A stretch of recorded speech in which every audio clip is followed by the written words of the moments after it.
You know, one thing that just feels inevitable whenever you're playing a new TCG is a broken, loopable combo that can create an outrageous board in a single turn. Well, this is Digimon's combo. Let's get started. Welcome back, everyone. My name is Steven Rodriguez. I'm your true champion, and that is right. Today, I'll be giving y'all my Lilithmon loop deck for the BT5 format for the Digimon TCG. This deck is honestly the talk of the town right now, and even though it's really cool, it does have some drawbacks, some weaknesses, but overall, I think it's a super solid purple strategy for this new format that is definitely going to be top tier. I have a lot of opinions about this deck, and while I don't think my list is in particular really special, I do think it's really strong and consistent. At least I built it to be consistent, and if you guys give it a try, I think you'll really enjoy the deck, but fair warning, Lilithmon Loop is not a beginner-friendly deck, so definitely approach this one with a bit of practice in mind before you actually commit to using it in an actual event. If you guys are excited for the continuation of some awesome Digimon videos here on my channel, be sure to smash that like button, subscribe to the channel, and click that bell for notifications so you know when my videos go live for you. And now that we're doing some more boutique-style deck lists, if you want to call them that, for the BT5 format, let me know some other lists y'all want to see me profile in the future down below in the comments section. But with all that being said, I think you guys want to see Lilithmon Loop, so let's go ahead and head over to the deck list. Alright y'all, before we get into the actual deck list itself, I want to briefly mention the overall goal of this deck, and that is to achieve a super broken combo between Lilithmon, Omnimon Zwart, and Jackraid. So basically with Lilithmon and Jackraid, you can create an infinite amount of memory. It feels infinite sometimes, I should say, and through that, you can activate Omnimon Zwart maybe several times in a single turn, build a massive board of ultimates and lower, and just win that turn or threaten your opponent with game on the following turn. These cards are super synergistic and really powerful, and the whole deck is built to achieve this combo as fast and as efficiently as possible.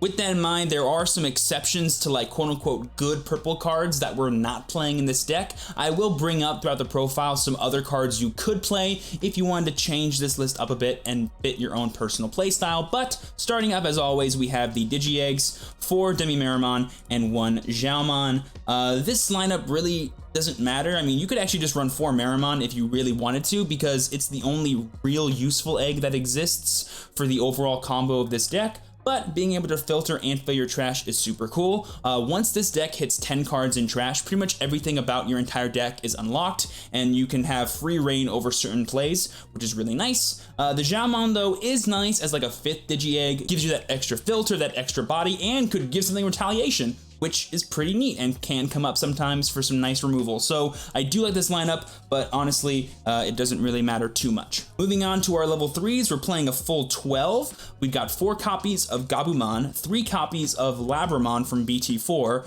3 copies of Gazimon, and 2 copies of Demi-Devimon. First things first, we have Gabu and Labra, again being able to filter our hand, draw our combo pieces, and fill our trash at the same time with very specific cards is huge for this deck's consistency, so we're playing as many of these as we can. Gabu is in particular really good with the amount of blockers we play because it can just fill your trash really fast and filter your hand really well. Honestly, love this card, especially in conjunction with Demi-Meramon. Labramon, similar to Gabumon, is just a nice way to kind of filter your hand early, but it happens instantly the second you play it. So if you don't have any, champions or ultimates and you're missing some certain pieces you want to see early, this card can help you fish for them, which is kind of nice. And then we have 3 copies of Gazimon and 2 copies of Demi-Devimon to round off the rookie lineup. This is really just in here for the mirror match because that's the deck that gains the most memory via effects, but it's also useful against like any blue deck, some pesky Blinding Ray yellow decks out there, so I just find it a super awesome tech card for this format.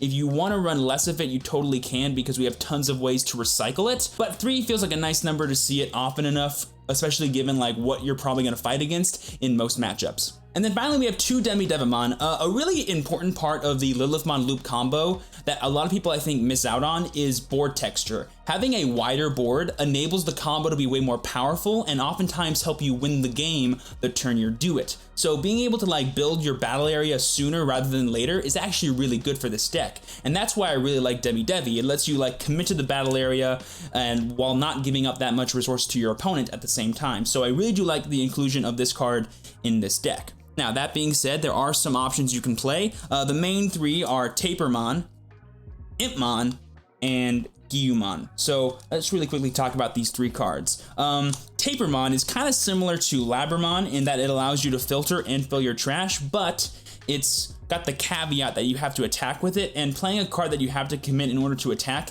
I don't actually love that much because the way that I win with this deck is by doing the combo. I don't win by like chipping my opponent. It's helpful to do that, but not always. And so I don't like having to commit to actually attacking in order to see a plus or a filter. Labramon just does it on play, so I feel like it's always better. The next possible inclusion is Impmon, and this card is crazy good in this deck, honestly, because the faster you get to 10 cards in trash, the sooner you just pop off and kill your opponent. The problem, though, is that until set 6 comes around, we won't have any way to properly or reliably loop Lilithmon from the trash pile. So if you ever mill Liliths or Zwarts, you're never happy. So I'm not like playing this card because I'm too afraid of milling good things, but if you are a mad lad and just want to play like Turbo Lilith Loop, this card's your best friend. And finally, there's Gyumon, and honestly, this card is a super nice inclusion into this deck. Being able to gain memory when it's deleted combos really nicely with a lot of our level 5s and level 6s, but it's only really good once you have the combo established. It's not really helpful for like getting you to your combo. You can totally play this card over like Demi-Devimon or something, but honestly, I just want to play more efficient cards that help me just achieve the combo versus cards that actually like benefit from me doing the combo. So while Gyumon is a crazy strong card, I don't actually think it has a place in this specific deck for me personally, but you could think differently and by all means play it if you think it's a good card. But that wraps it up for our level 3s. Moving on to our level 4s, we have 4 copies of Devimon, 3 copies of Vilemon, and 3 copies of Meramon. So you'll notice that I'm playing 7 blockers in this deck, and that is because to me, the most important thing with a Lilithmon loop deck is surviving, because thanks to the advantage engine that we have in this deck, it's inevitable that we're going to draw the combo pieces we need to achieve our combo. It's just a question of how long that will take. Having these enables us to make the game last longer naturally, so we have the time we need to achieve our big combo, and that's more than enough to actually win every single game we play. Also, a benefit to playing heavier numbers of Vilemon specifically is it counters Shotmon decks and Rookie Rush decks that try to kill us as soon as possible with like plus security attack or like a really wide and aggressive board. And then finally we have Meramon. He's just a nice consistent way to kind of filter through your deck, another 1-cost evolution to choke your opponent, just a generically really good card. If I ever do like need to be a bit aggressive to fill my trash pile faster, I almost always do it with this card, because then I can probably proc a Gabumon plus a Demimera at the same time, which is super valuable. And besides these 10 level 4s, the only other Digimon I think that's worth playing is the Retaliation Devimon, because A, it's another 2 cost, which actually comes up a lot when you're going second, and B, it's an extra source of removal, which for some reason people think like removal does not exist in Lilith Loop when it totally could, because cards like this exist. So this could be a super nice meta call if you think no one's expecting it, and like punish them if they're like attacking with their megas really early while you have like an open rookie. Lots of really cool options with this if you do include it in your deck, but again, it doesn't really help the overall flow of this deck, and so I'm not immediately putting it in, and the only card I would think to cut to make room for this is actually Vilemon, and like I said, Vilemon is super awesome against the Shoutmon and the Rookie Rush decks of the world,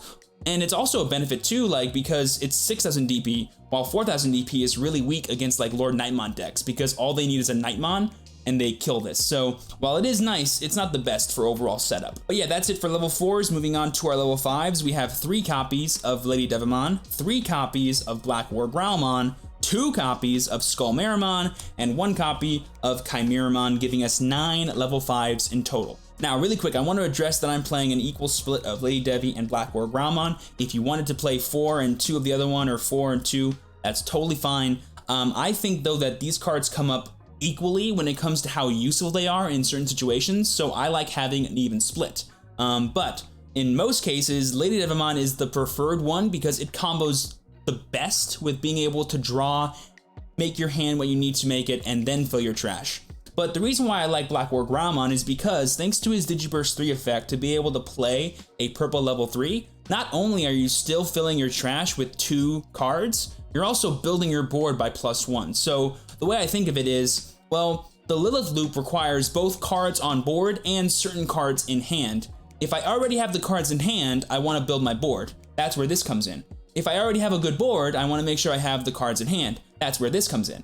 And it goes back and forth. And I think both cards are equally useful for just overall consistency with this combo, and so I have them at equal numbers. But if you don't think the same and you want to play 4 of this and 2 of this, or 4 of this and 2 of this, by all means go ahead and do so. But I do think 6 is the best number to make sure you see at least one of them before you go into your big level 6 plays. And then finally, like the quote-unquote tech level 5s are my Skullmaras and my Chimeras. You could totally play more copies of Chimeramon. He's probably the best other level 5 to play besides these two, because if you guys did not know this, Zwart actually allows you to activate on play effects. So if you bring this back with Zwart's effect, you can also just kill something on your opponent's board, which is super clutch.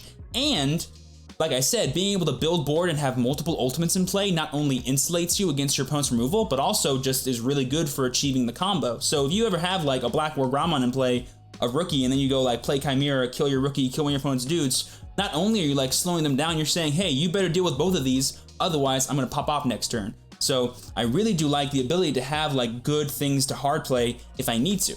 Now, the reason why I prefer having Skullmara is because if I'm gonna hard play something, I don't wanna just give my opponent as much memory as possible. I wanna be able just to have a dude sit there that could become a Lilithmon the next turn if I need it to be. And that's where Skullmara, I think, comes in really clutch. Also, keep in mind too that if you ever promote Black War Greymon, bring back a rookie, and you have like a 1 cost, you can probably, in that same exact turn, like evolve all the way up to a Skullmara and only give your opponent like 1 or 2 memory max. And that's, again, really good for insulating yourself against your opponent's removal because you deny them the ability to make plays while also building your board in the process. So I think these cards both serve the same function initially when it comes to like being consistent for your deck, but one is only super good if you have the combo established, and that's why I prefer Skullmara over Chimeramon. With that said, let's move on to the good stuff, the level 6s and 7s. First things first, we have 4 copies of the Queen herself, Lilithmon. We have 1 copy of her loyal subject, Anubismon, and we have 3 copies of the big, bad boss of the deck, Omnimon Zwart. Now, if you guys did not know, Lilithmon has a really awesome effect that says your turn, once per turn, when you use an option card, gain 2 memory. That is a soft once per turn, and it's also any option card. So the idea is to utilize things like Jack Raid to gain so much memory in a single turn, and things like Mega Digimon Fusion to potentially evolve into this for free, and still gain 2 memory, because this will resolve first, this will activate, and then you can just evolve into this after. So it's really, really awesome. And what's even crazier is once you evolve into this, you almost always get back an ultimate, and then you attack with this, you bounce this back to your hand, and if you have 3 more memory, you just evolve into this and you do it again if you have more Zwarts. And that's why it's called a loop deck, because until you run out of Zwarts or Liliths, you can just keep going and not stop and build like the craziest board possible. And that is why this deck has like a pretty much untouchable power ceiling when it comes to just raw board presence. Now, let's talk about some of the other things we're playing. We're playing 1 copy of Anubismon. You could play more, you could play 0 of it, honestly, because the only important level 6 is Lilith. However, I like having Anubismon because I think it's a perfect complement to the Omnimon Zwart combo, because if you guys did not know, Anubismon says, your turn, when you play a Digimon from your trash, any Digimon, that Digimon gains Rush. So if you have this established before you go for your Zwart, anything you call off of Zwart will be able to attack that turn. So if you do the combo like twice, that's like this, 2 dudes. Then you go like this, 2 more dudes. That's like +4 attacks in a single turn with whatever else you already had established. So it's really easy to OTK your opponent with access to Anubismon. Another thing you can do that a lot of people do is run backup level 6s, like Chaos Gallantmon, where if you don't have access to Lilithmon, you can still do something that can either pressure your opponent or stall them long enough for you to draw your Liliths. And I think that's a super valid reason to play cards like this in your deck. The only reason that I'm not choosing to play Chaos Gallant in my list is I think the Lilithmon combo is more than enough to win 99% of your games. And I'd almost always rather just like commit a blocker to board, draw more cards, and see if I get access to Lilithmon for the following turn, than do something else that doesn't really jive with the overall plays of this deck. You know, I'd rather build my deck for the best case scenario versus the worst case scenario. And yeah, with that said, that's pretty much it for the main cards of this deck. And if you're wondering why we're only playing 3 Zwarts, you could totally do 4, but I promise you, once you see our draw engine, 3 is more than enough. Speaking of our draw engine, here it is. We have 4 copies of Takumi Aiba. I am absolutely in love with this card. If you don't know, he's a 2-drop white tamer, so he can enable Mega Digimon Fusion. That has 2 amazing effects. The first one is your turn. When one of your Digimon digivolves, you may rest this tamer to trigger draw 1. So the first time you digivolve every single turn, you can tap this and draw an extra card. He's a +1 every single turn. This can just let you dig through your deck and draw everything you need. But that's not all. He also has a broken second effect that says all turns, all level 3 Digimon gain when attacking, lose 1 memory. So this is like the ultimate counter to any kind of rookie rush strategy or someone that's just trying to rush you in general, so that way they can kill you before your combo is enabled. It's amazing, and the reason why I play 4 of it is I want to see it in my opening hand as often as possible. You could totally play 3 or even 2, and that's probably more than enough, but if you want to see it opening turn, 4 is the number you gotta go for. And I promise you, y'all, if you open this going first or going second, where it's probably even better, you will achieve the combo. It is almost impossible because you will like draw your entire deck, and it's crazy. Oh, also, if you ever get multiple in play, you're cracked, and that's awesome. And then we're still playing one more tamer. We're playing 1 copy of Ty and Matt Dual Tamer. So I'm not playing any purple mats because I don't really think the memory gain is actually that needed, because Jack Raid is just a crazy strong card. And Purple Matte like has some anti-synergy with this deck if you think about it, because it can add cards from your trash to your hand. You don't really want to do that all the time, but it is useful. And if you wanted to play Purple Matte over this card, by all means go ahead and do so. But trust me when I say this is actually a really nice option, because it enables our War Growlmon to also be like a source for OTK. Because if you have War Growlmon plus Swart, you can attack twice with plus security. And if you have anything else that can attack that turn, chances are you're winning the game. So I really like it as like an extra source of aggression in the deck, on top of being a potential way to gain even more memory. But yeah, that's it for our tamers. Moving on, we finally have the option cards. We're just doing, I think, something super standard here in 4 Jack Raid and 2 Mega Digimon Fusion. If I played 4 copies of Zwart, I could see the argument for 3 copies of this, but honestly 2 is more than enough. Again, thanks to Aiba, you will draw your entire deck and see these. If you ever draw multiple Jack Raid, the game is over and you always win, so that's what we're maxing out at 4. And yeah, besides that, there's really not much else to say about the deck. I will say that the one truly terrible thing about this deck is it's crazy hard to play, guys. Like, knowing when to fully commit and when not to can be tricky. Keeping track of your trash pile can be annoying. It's a known quantity, so people are always actively trying to counter you or kill you before you ever get it off, and it can be super stressful. I think this list is super consistent and has as many avenues as possible as it needs to play around your opponent, but it will definitely be a list you need to practice with before you ever commit to using it in an actual event. I promise you that. And boom, there you guys go. That is it for my Lilithmon loop deck list for the Digimon TCG Battle of Omni format. If you guys did enjoy, do not forget to smash that like button, subscribe to the channel, and click that bell for notifications so you know when my videos go live for you. And if there's anything in this video that I mentioned that you want me to elaborate on, or you just want to ask me questions about this list, be sure to follow me over on Twitch. I go live all the time over there, talk about this game nonstop, and love hanging out with y'all. Link is down below as always. Be sure to stop by. And with all that being said, I've been your true champion, Steven. Please be sure to work hard, rest easy, and live well. And I will see you all next time. Peace.